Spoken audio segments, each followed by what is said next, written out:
একত্রিত হতে পারবো, সে ধরনের চিন্তা আমাদের মাথার মধ্যে আসাটাই একটা কঠিন ব্যাপার হয়ে দাঁড়িয়েছিল। তারপরেও আমরা এখানে একত্রিত হতে পেরেছি। অনেকগুলো বিষয় দিয়ে আপনাদের এলাকার যারা প্রতিনিধি আছেন, আপনাদের যারা ঈদগাহ কমিটির দায়িত্বে আছেন, তাদের থেকে আমি জেনেছি আপনারা সকলে আমার করে দোয়া করবেন, যতগুলো আপনার সবগুলো ন্যায়সঙ্গত। কিন্তু একটা বিষয় এখানে একেবারে চোখের সামনে, যে আমাদের ঈদগাহ মাঠের বাউন্ডারি ওয়াল অর্ধেকটা হয়ে আছে, আর কিছু বাকি। আপনারা দোয়া করবেন যাতে সকলের চেষ্টায় এবং সরকারি বরাদ্দ সকলের সমন্বয়ে আমরা কিন্তু খুব অল্প সময়ের মধ্যে আমাদের ঈদগাহ মাঠের কার্যক্রমগুলো আমরা সমাপ্ত করতে পারি।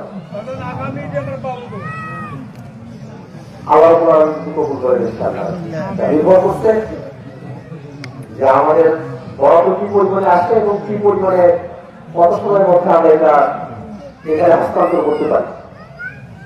সবথেকে বড় বিষয় হলো,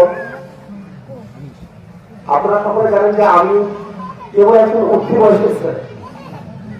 এখানে অনেকেই আছেন যারা আমার বাবার বয়সী, যারা হয়তো আমার দাদার বয়সীও আছেন অনেক।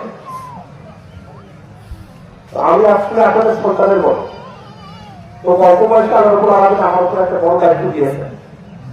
আপনারা দোয়া করবেন যাতে যতদিন আমার হাতে দায়িত্বটা অর্পিত আছে, আল্লাহ আলমী যেন আমাকে পুঙ্খানুপুঙ্খভাবে দায়িত্বটা পালন করার জন্য অভিজ্ঞ দান করে।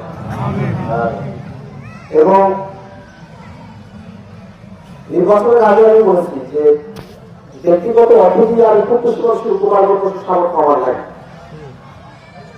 কিন্তু জনগণের টাকা, ট্যাক্সের টাকা, সেটা যেন পুঙ্খানুপুঙ্খভাবে যেখানে জনগণের অধিকার আছে সেখানে সঠিকভাবে পৌঁছানো হয়, সেই ওয়াদাটা আমি রক্ষা করতে চাই ইনশাআল্লাহ। এবং সেই লক্ষ্যেই এবছর ঈদের জন্য আমাদের এলাকায় 10 লক্ষ টাকা বরাদ্দ এসেছিল, স্বাস্থ্যসাথী বরাদ্দ এসেছিল। একেবারে প্রত্যেকটা ইউনিয়ন এবং প্রত্যেকটা ওয়ার্ড ধরে ধরে যতটুকু করে পড়ে আমরা প্রত্যেকটা ওয়ার্ডে এই টাকাটা ঈদের উপহার এবং শাড়িগুলো আমরা পৌঁছানোর আমরা চেষ্টা করেছি। খুব বেশি পরিমাণে, কিন্তু একটা জায়গার মধ্যে ব্যাপারটা এমন না যাতে সবগুলো জায়গাতেই পৌঁছতে চায়, কিন্তু সবগুলো মানুষের আমাদের একটা হক আছে, সেই হকটা আদায় করার জন্য চেষ্টা করছি। আপনারা দোয়া করবেন সামনের দিকে যাতে করে আমাদের এলাকার স্কুল প্রতিষ্ঠান, মসজিদ, মন্দির, মাদ্রাসা, রাস্তাঘাট, যেগুলো আমাদের একেবারে নিত্য প্রয়োজনীয় অনুষঙ্গ, সেই বিষয়গুলোতে যেন আমাদের আমাদের উন্নতি